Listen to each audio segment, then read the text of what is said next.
Welcome to the First Responder Leadership Podcast, the show where we talk about mental health and wellness in the first responder community. Thanks for joining us today. Welcome, Keith Knotek, to the First Responder Leadership Podcast. Thanks for joining me today. Thank you, Conrad. It's great to be here with you. So, Keith, tell me a little bit about your story. You're right now you're in Arizona. You're retired, yes. But you were in law enforcement for many years. Tell me a little bit about that. Yes, I guess you could say that I'm recovering from living in California. I'm recovering after a 30-year career in law enforcement, and I'm a recovering alcoholic. Like many young people, as a kid, it was a different climate back in the 60s, 70s, and 80s. And when I was a kid growing up, I looked up to law enforcement officers. In my mind, they were real life heroes. And, I used to watch episodes of Adam 12 as a youngster and watch Jim and Pete, always get, they always chase the bad guy down and they always get the bad guy and they're in pursuits and, all this stuff. I thought, wow, that looks like a lot of fun. I think I'd like to do that as I get older. So I think I was 15 or 16 years old when I joined the Police Explorer program in the city that I lived in Huntington Beach, located in Southern California. And I started doing ride-alongs and, was involved in some pretty interesting stuff on ride-alongs. And for a 16-year-old kid, it was pretty exciting. So, yeah, sure. I guess you could say that even back then I was kind of an adrenaline junkie. So I decided, now my dad was a Lutheran pastor, so I grew up in a Christian home with Christian parents, and I grew up in the church. And I thought when I was a little kid, a little guy, 8, 9, 10 years old, that I wanted to follow in my dad's footsteps and become a pastor. But, I got the law enforcement bug. So the Explorer program is what really solidified my decision to go into law enforcement. So I applied for a paid position as a police cadet with the city of Huntington Beach. I was subsequently hired.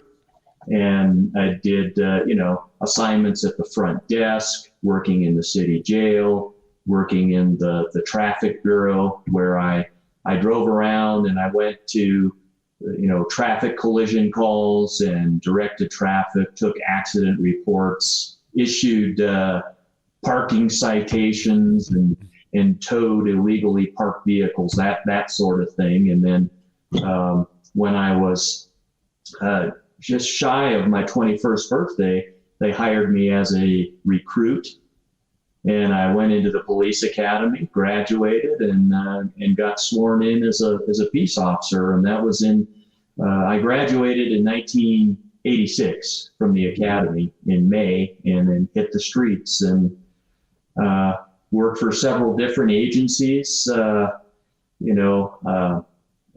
been everything from I worked for several sheriff's departments in the state of California and several municipalities in California. So I was everything from a police officer and a deputy sheriff to a two-striper, a sergeant, a commander, an acting chief. I worked a lot of different assignments. I was blessed in that I was able to work,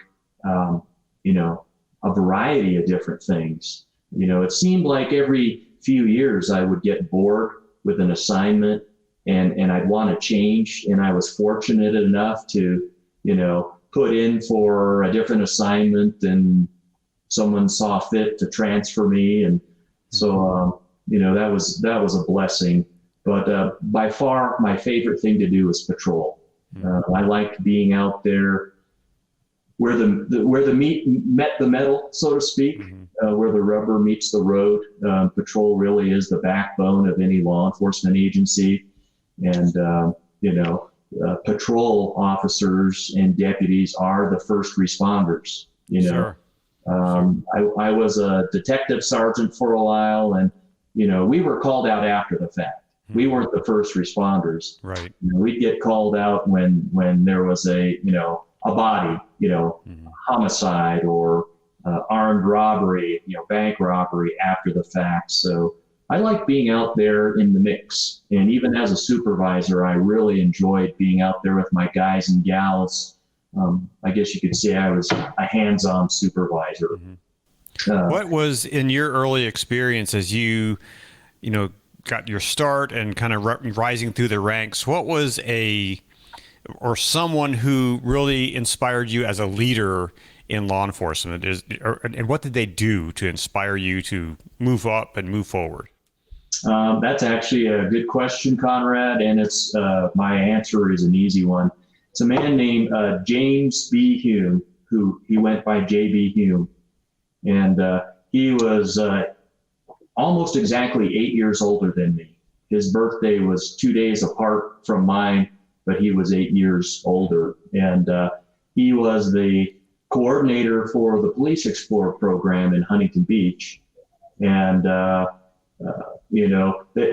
the officers at Huntington Beach PD in the early 80s, they called us JB's kids because JB ran the Explorer program.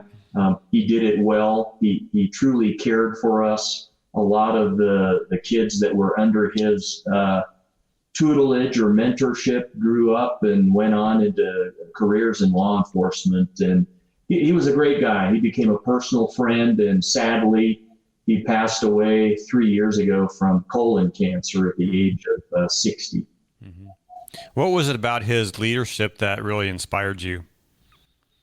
He was a no-nonsense kind of guy. I mean, I got really a first-hand look at law enforcement in all of my dealings with him as a police explorer, and then into my career. He didn't sugarcoat everything.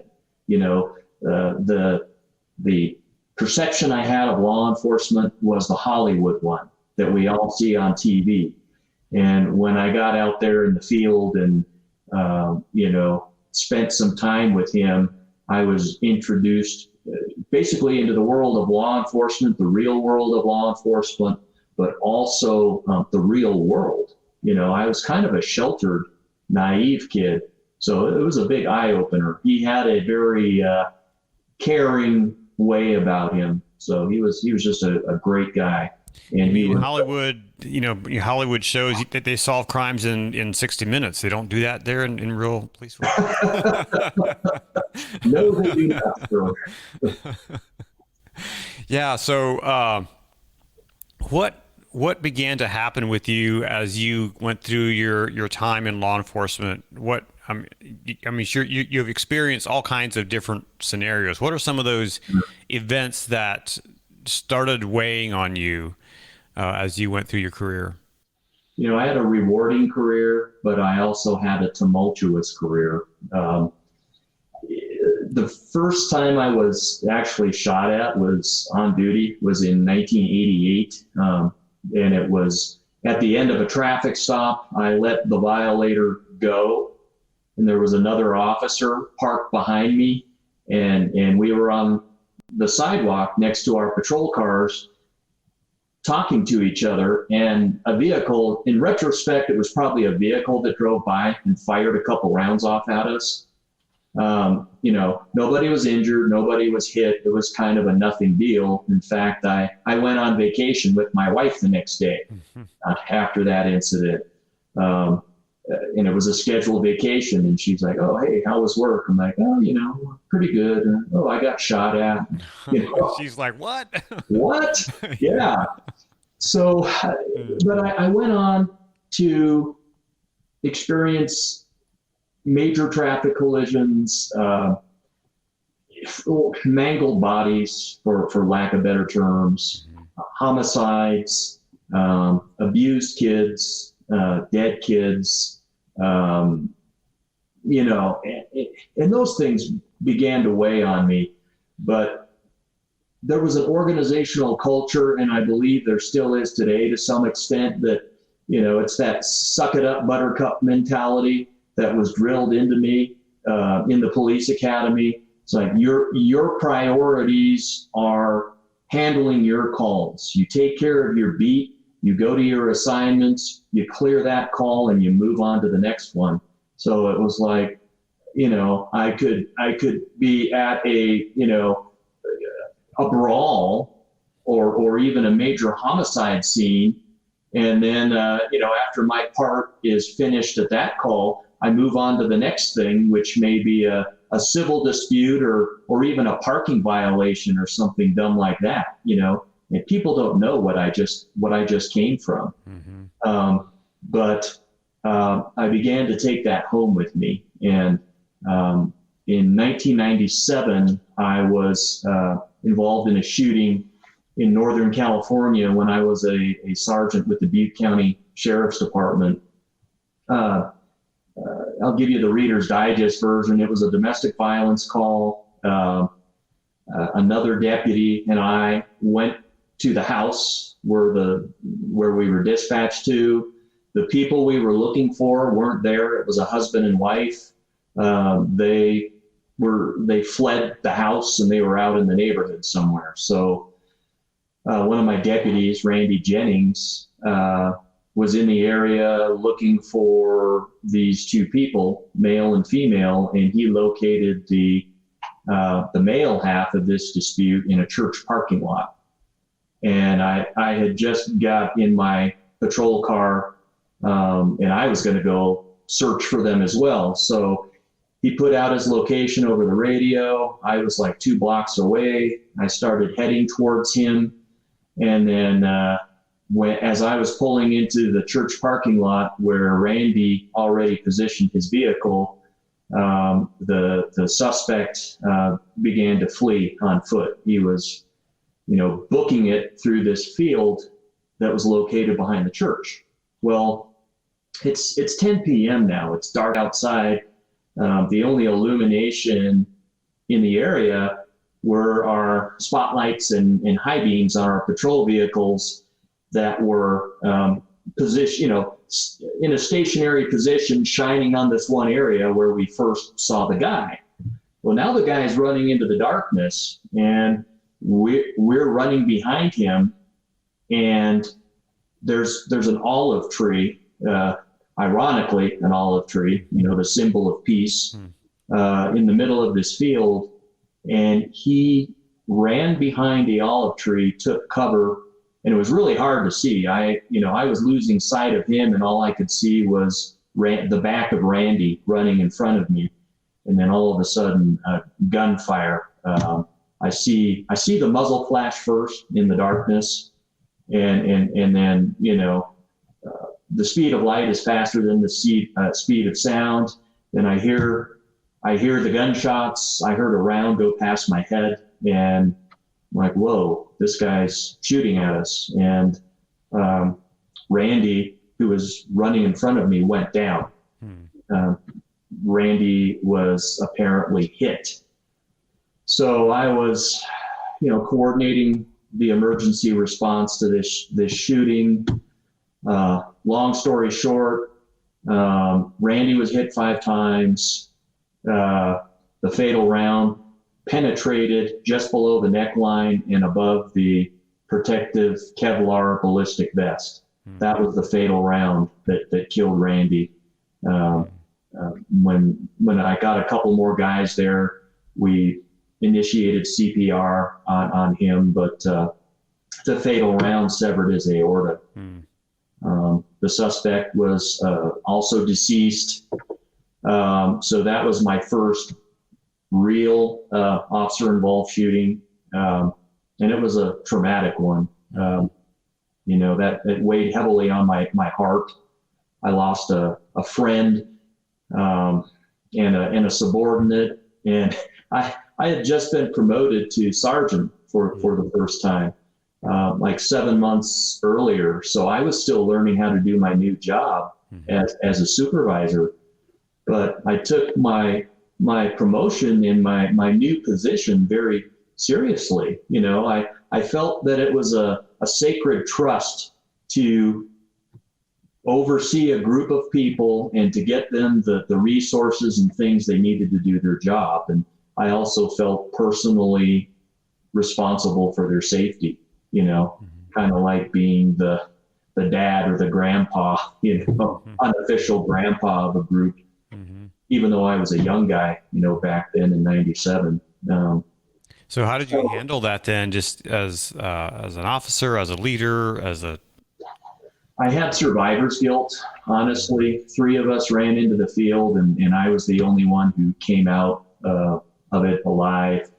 I suffered some very minor injuries from that whole thing, not from gunfire, but from landing on when I went down to take cover, or at least concealment, really, I landed on a down rusty barbed wire fence and I got all cut up. And but I was traumatized. After we call them the headhunters, after the post-shooting investigators were done interviewing me, I went out to breakfast with my lieutenant and then got dropped off at the house because we had take-home cars at that time with that agency, and my car was in the crime scene. It became part of the crime scene. So he dropped me off at home, and then a couple of deputies came over to my house with a bottle of booze. So we cried, we told Randy stories, we drank, and I was physically and mentally, emotionally exhausted. And I thought, I had been up for over 24 hours. It's like, hey, Keith, it's time to get some sleep. So after the guys left my house, I went to bed. I started dozing off. As soon as I started really dozing off, I heard gunfire in my sleep. I mean, like it was real, like right there in the bedroom, and it woke me up. In 1997, the term post-traumatic stress wasn't really a thing. I knew that I was, having effects, the after effects of what just happened. But I didn't know anything about post-traumatic stress or anything. I thought, well, I'll shake it off, so I drank, but not to the extent that I did later on in my career. What did your agency do for you at that time? Nothing. I mean, we did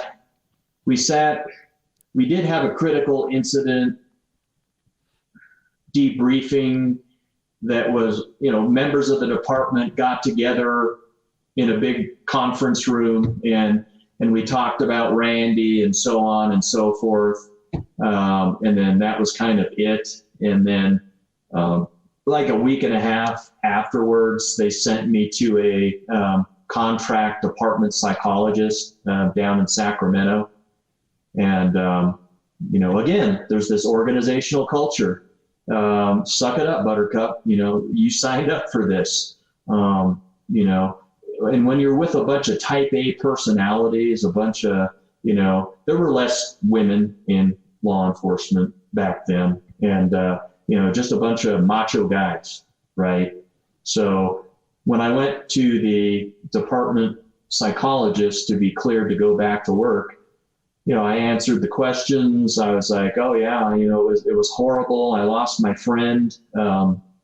It was sad. It was traumatic, but I'm okay.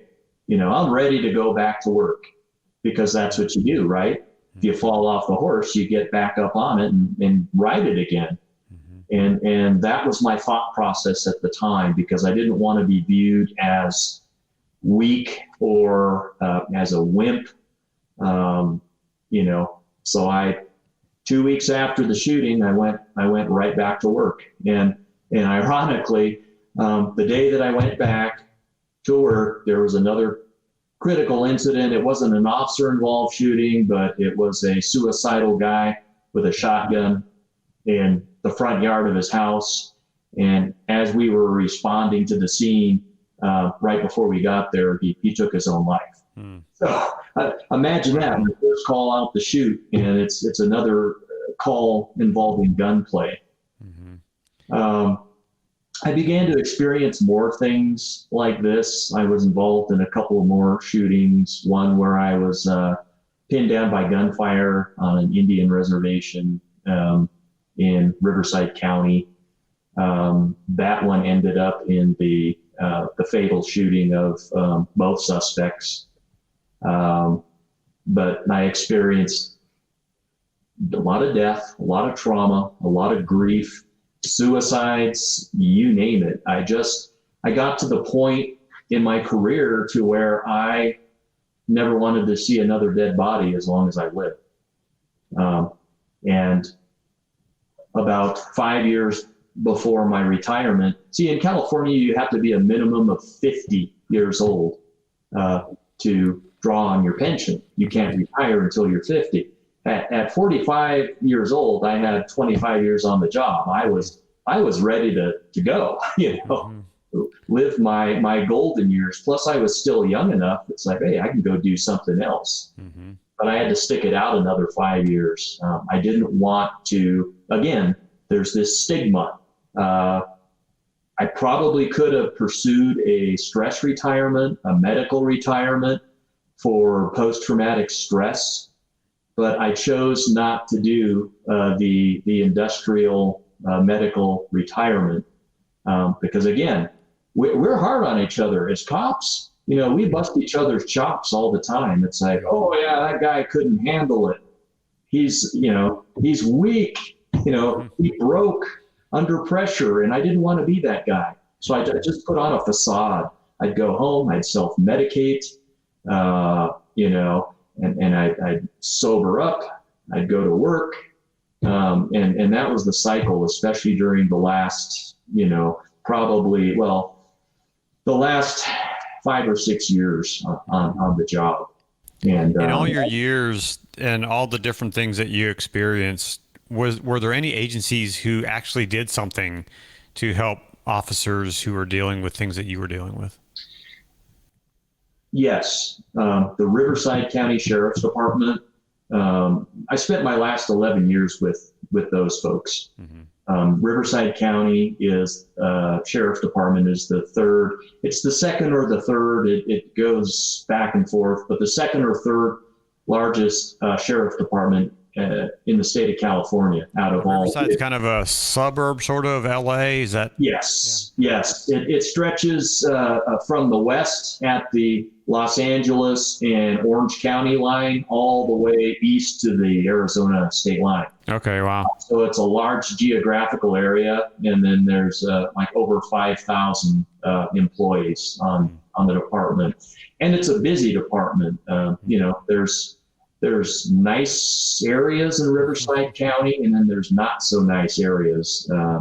And we have, I forget how many stations there are throughout the county, but some of the stations, we call them ghetto stations because they're in the ghetto. There's a lot of crime. So there were a lot of officer involved shootings, a lot of critical incidents in the county. Riverside County Sheriff's Department began to take a proactive approach to critical incidents.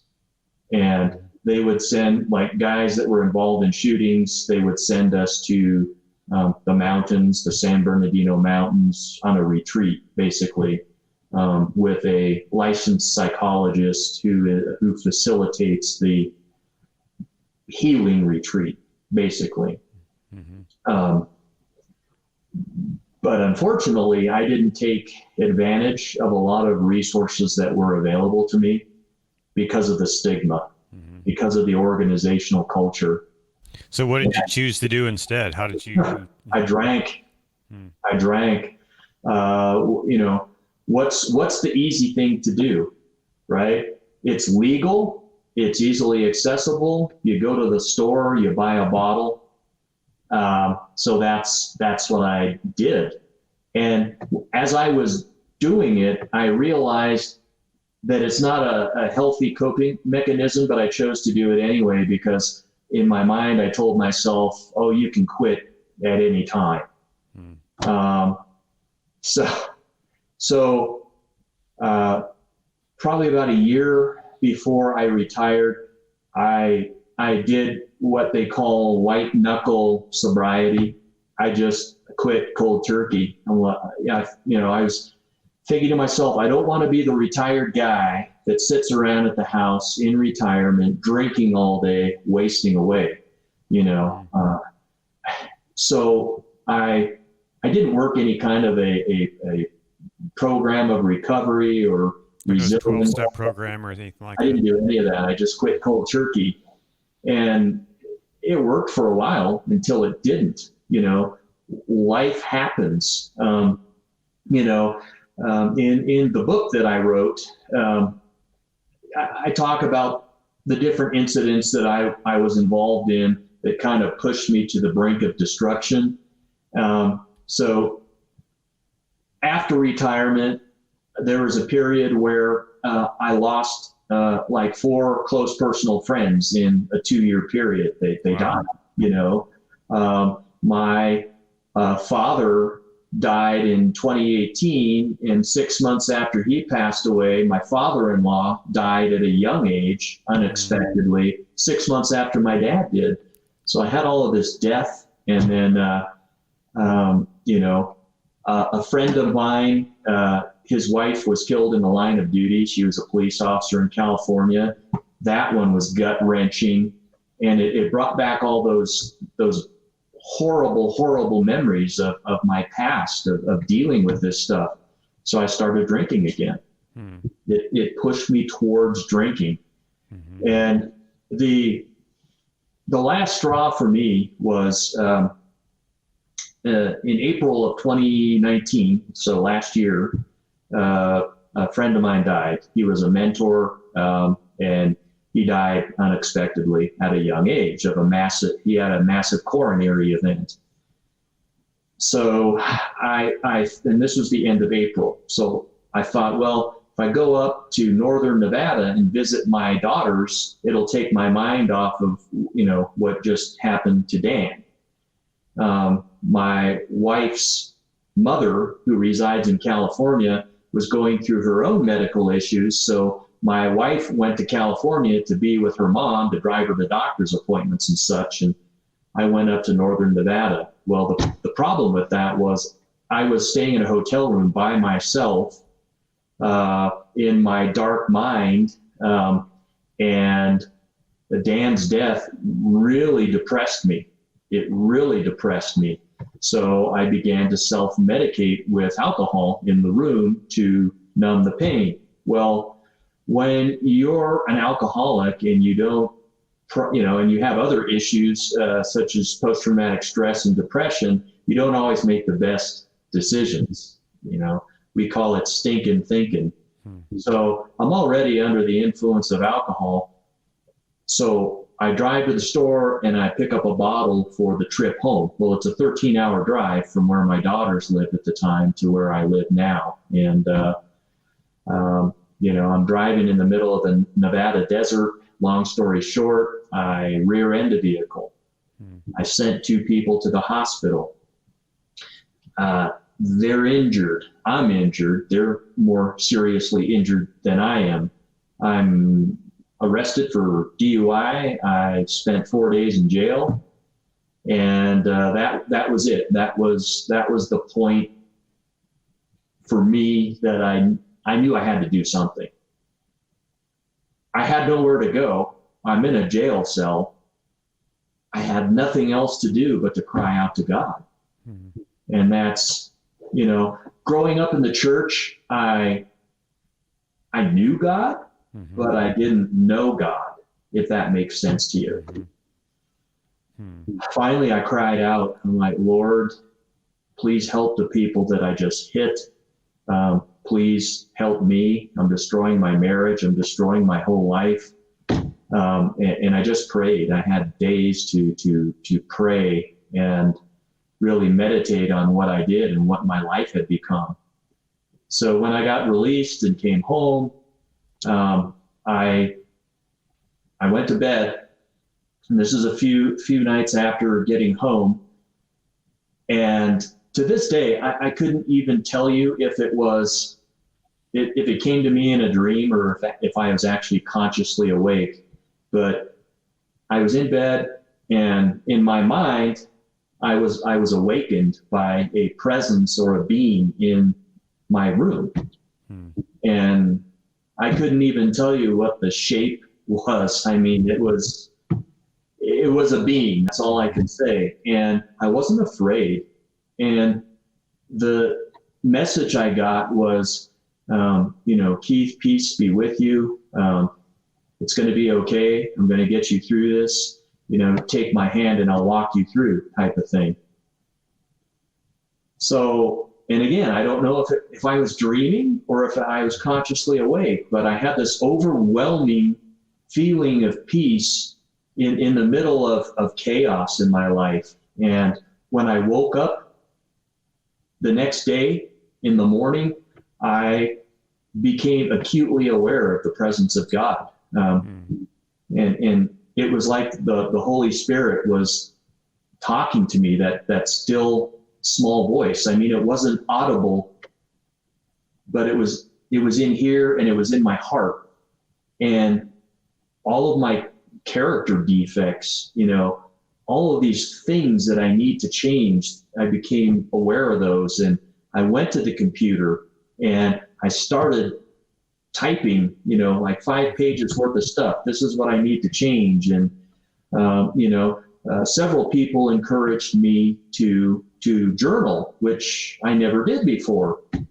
And this 5 pages worth of stuff, I thought, well, how did I get to this point and where did I come from? So I went back to day one and I just started journaling, and it was very therapeutic for me.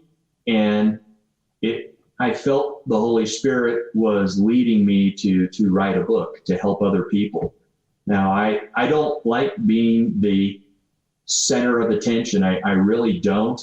And I didn't want to be the poster child for post-traumatic stress and, alcoholism and recovery, but it just kind of morphed into that. It's like, Lord, whatever you want me to do, I'll do it.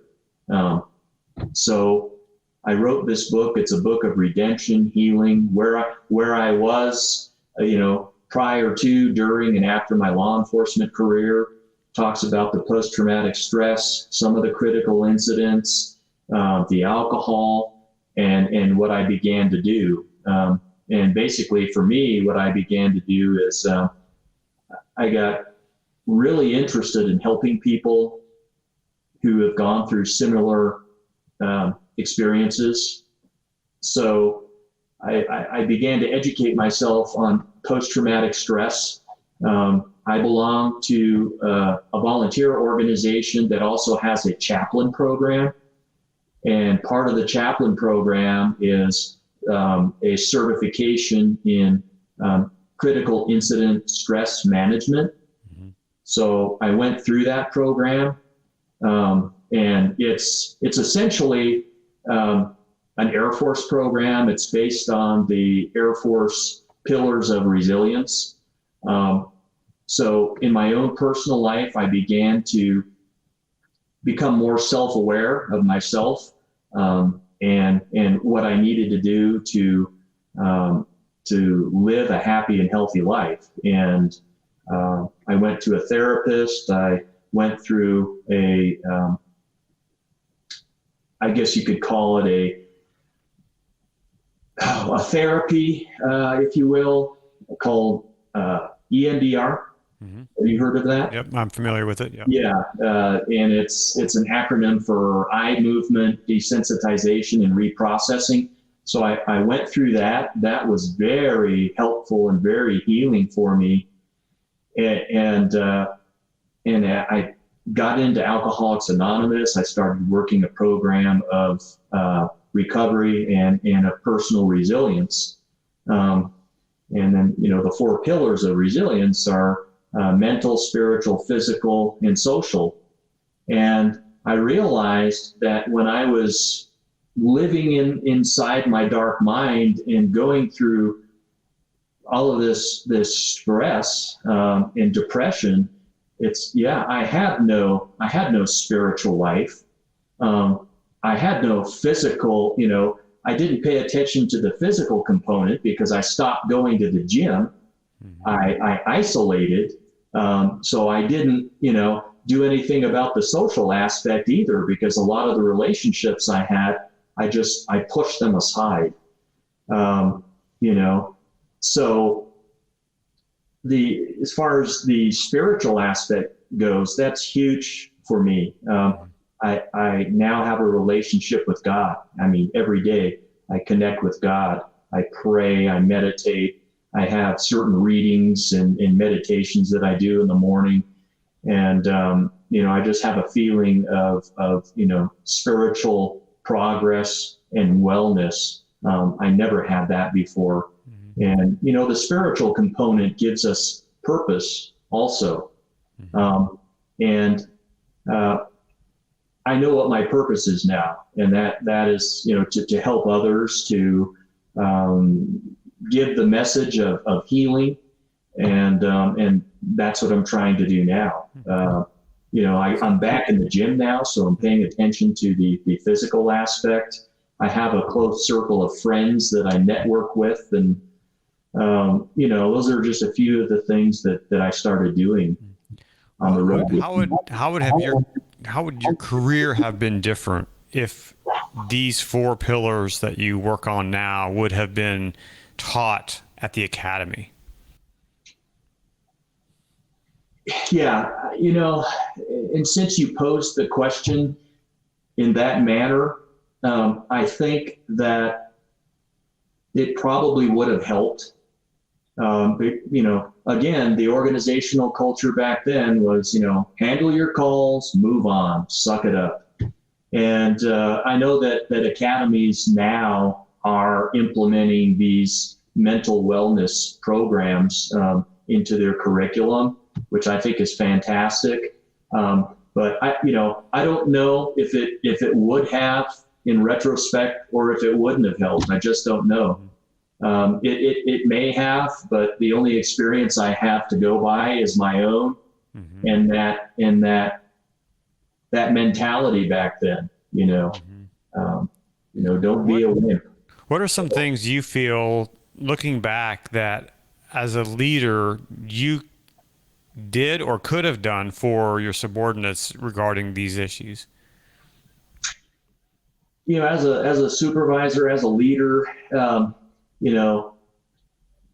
if I would have there were actually several times when I told subordinates of mine who were going through some stuff that they should seek help through the EOP program, or EAP program rather, Employee Assistance Program, where they had licensed psychologists and psychiatrists available to them and such. And I referred them out, but I didn't practice what I preached because of the way I was programmed from the mid 80s. And do you think that's kind of typical for leadership in many departments?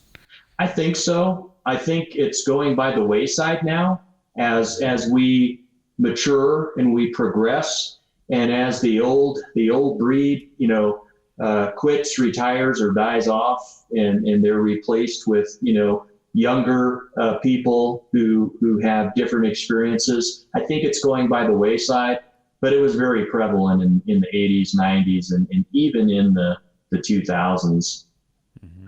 But that stigma is slowly beginning to change. We hear a lot about combat vets, coming back from the Middle East or whatever, and they have post-traumatic stress, and the VA, they have all kinds of different programs. Well, on the public safety side or first responder side, you don't hear a lot about that. But there are more things coming out. I know that they were trying to introduce some federal legislation a while back with regard to programs being made available for first responders with post-traumatic stress. And I know that the Fraternal Order of Police sponsored that, proposed legislation. So it's coming, but it's, it's definitely later than sooner. It's a slow process. Yeah, and it's really too bad that it takes some of these, traumatic events and even, many way too many suicides to inspire change in agencies. I mean, it's a long time coming. And we need to see it, but it should have happened a long time ago. Absolutely. It probably saved a lot of lives over the years. Absolutely. I mean, I have personally worked with several officers and deputies who checked out by way of suicide, and it's so sad. It doesn't have to be that way. There is a solution. There is. I've interviewed quite a few people that have dealt with these issues, but I think you're one of the first ones that really, your transformation really started with a spiritual component first. Absolutely. And so talk a little bit about how that is viewed within law enforcement.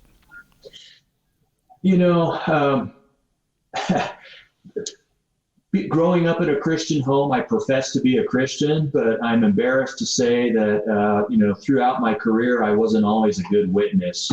I had a foul mouth, and some of the things I used to say and do were a horrible witness to what I believed. I believed in Christ. I believed in the Holy Trinity, and that's as far as it went. I did not have that relationship component to my faith. So for me, when I had that being reveal itself to me, and when I had that experience, it's like, wow. There have been times when I've been shot at multiple times. There have been times when I should have been killed, but God saw fit to keep me around for some purpose. And now I see what that purpose is. When I was in the 5th grade, I was ran over by a pickup truck, and there wasn't a scratch mark on me. So, little miracles here and there. But yeah, in the macho world of law enforcement, that type A mentality, the majority, I would say the majority of personalities in law enforcement depend on self-sufficiency rather than spiritual sufficiency. And now that I, have had that spiritual transformation, I wouldn't want to go back to the old me. I pray every day, Lord, keep the old me, kill that guy off. I don't want to be that guy anymore. I want to be a new creation in you. I have a lot of joy, a lot of peace, a lot of serenity these days, because, when I was depending on myself to make decisions, and, it's one thing to be a police officer and you have to make, life-changing decisions. But when you're in supervision, you make decisions that affect your coworkers too. Mm-hmm. So I was used to being that guy, making decisions, and eventually I found that, my best decisions caused me to self-medicate with alcohol and crash into the back of another car. So now that I have a relationship with God, a daily spiritual connection with God, I have that peace. I have a lot of peace. I have purpose. I have direction, because, I live my life not for myself, but for my God, for my family, for my friends. I've become a better man in all aspects of my life because of that spiritual component that I was lacking before. Mm-hmm. So what do you do on a daily basis to not only maintain your spiritual connection, but all the other parts of your life? What do you do to stay healthy and well? Well, I focus on the mental part. I wasn't very self-aware before. My thought process, back in the day was, oh, you have bad feelings, go get the bottle, reach for the bottle. You're having bad thoughts. But that's another thing. Your thought life tells a lot about who you are, because it manifests itself in every aspect of your life. I was depressed, I was stressed, I was living in dark places, I was hyper vigilant, and I've learned through daily practice just to be more self-aware of these feelings. I find that if I start my day off with prayer, if I read a thing called Our Daily Bread every day. It's a Christian devotional. And then I read a couple of other things. If I do those things and stay connected to God every day, I'm going to have a pretty good day. You know, I finish out my day with prayer in the evening when I go to bed. I go to the gym 4 days a week. You know, the physical aspect is also huge. We all know, oh yeah, working out, it's good for you. We hear it all the time, but it's really true. It sounds kind of cliche, but it helps us to promote better sleep. And we all know that sleep is huge. Sleep helps reduce stress. Proper sleep helps improve your memory. It improves your blood pressure and your overall emotional well-being. So the physical aspect is very important. Spiritual, mental, and social. I have a small group of guys that I kind of hang out with. You know, we talk to each other on the phone on a regular basis, and these are, mostly retired people from public safety, police and fire. Some of them are, other alcoholics in recovery. Others aren't. I go to AA meetings. We recently started a fellowship at my church called Sheepdog Fellowship. And it's for combat vets and first responders. We just had our first meeting on this past Monday, in fact, and there were 9 people there. It's kind of sketchy right now with the COVID thing and some of the social distancing restrictions, but we had 9 people there, and I really think it's going to grow.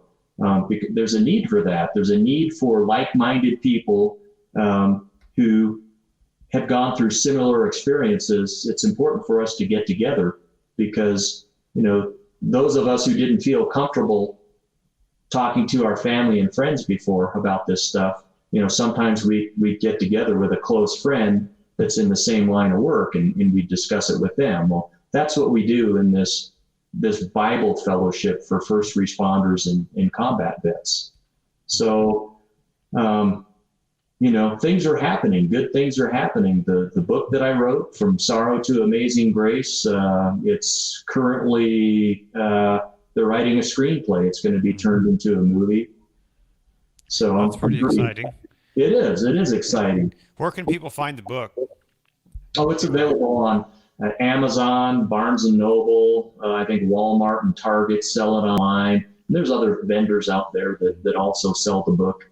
Okay, I'll be sure to link it in the notes in the show, so people can go right to it. If there's someone out there, maybe a police officer, maybe another type of first responder, who says, you know what, I think I need to make some changes, what should the first step be? The first step is obviously admitting to yourself that you need help, and probably admitting to somebody else, a loved one, that you need help. That's the first step. And then seek that help, whether it's talking to a pastor, a psychologist, a peer counselor at work, or somebody who's dialed in that can refer you to additional resources. But the first step is just making that admission to yourself and to somebody else, and really sticking with it, because it's really easy to reach for the bottle or go down the road of self-destruction. It's easy to do. So just staying on the path to resilience is the key. And, I mentioned the 4 pillars of resilience before. Those are the things that people should start looking at. In my own case, it helped me. And I mentioned EMDR earlier. It may not work for everybody else, but it worked for me. It really, really helped me on my road to personal resilience and recovery. And what if someone sees perhaps a coworker or someone else that they're working with that's perhaps drinking too much, or they're showing some other signs of post-traumatic stress? What can they do as a friend, as a coworker? Just be there for them, talk to them, put your arm around them, let them know that you care about them. When I was going through this stuff, I knew there were other guys and gals who were going through similar circumstances, but I felt like I was all by myself, like I was suffering in silence. It almost felt like I was the only one going through it, even though in my logical mind, I work with people that have gone through the same types of things that I did. So just be a friend, reach out, talk to them, refer them to somebody, refer them to get help. Again, you don't have to go down that road to self-destruction. For me, the road to Christ was paved with, a lot of trauma and whatnot. But for me, the spiritual component, it was huge for me. And once I had that peace that surpasses all human understanding, through my God, I was really able to become more self-aware and get my butt to the gym and reconnect with my good friends that I had, put on a shelf for so long. So yeah, the 4 pillars of resilience, look at that, really concentrate on the spiritual side, because when you depend on God as you understand him, and you don't depend on yourself, again, my best thoughts, got me into some pretty bad spots. So when you depend on God and not your own human understanding, that's going to better equip you to make better decisions. Mm-hmm. And with that, we'll wrap it up. Keith, thank you so much for taking time to talk to me today on the First Responder Leadership Podcast. I really enjoyed our conversation, and congratulations on the book and on your continued sobriety and recovery. And I wish you the very best moving forward. Thank you, Conrad. God bless you, my friend. The book is called From Sorrow to Amazing Grace. The author is Keith Knotek, and he was our guest today on First Responder Leadership Podcast. Thank you, Keith. We'll talk to you, everyone, again very soon. Have a great day. Thank you. You have been listening to the First Responder Leadership Podcast. Be sure to connect with us on our social media sites at PTSD 911 Movie on Facebook and Twitter and Instagram. Today's show has been brought to you by PTSD 911, the documentary film that will raise awareness, smash the stigma of asking for help, and inspire change in agencies around the country. We are looking for people who want to help us tell this story. If you are passionate about the first responder community, please make a tax-deductible donation toward the production of our film. Visit ptsd911movie.com, click on the Support This Film button, and make a donation. We're so grateful for everyone who's joined with us to help us make this film a reality. We can't do it without your support. Thank you. And we would love to have your feedback on this show. So please smash the subscribe button and go to Apple Podcasts and leave us a review. That really means a lot, and it helps more people discover the show. My name is Conrad Weaver, and we'll see you next time on the First Responder Leadership Podcast.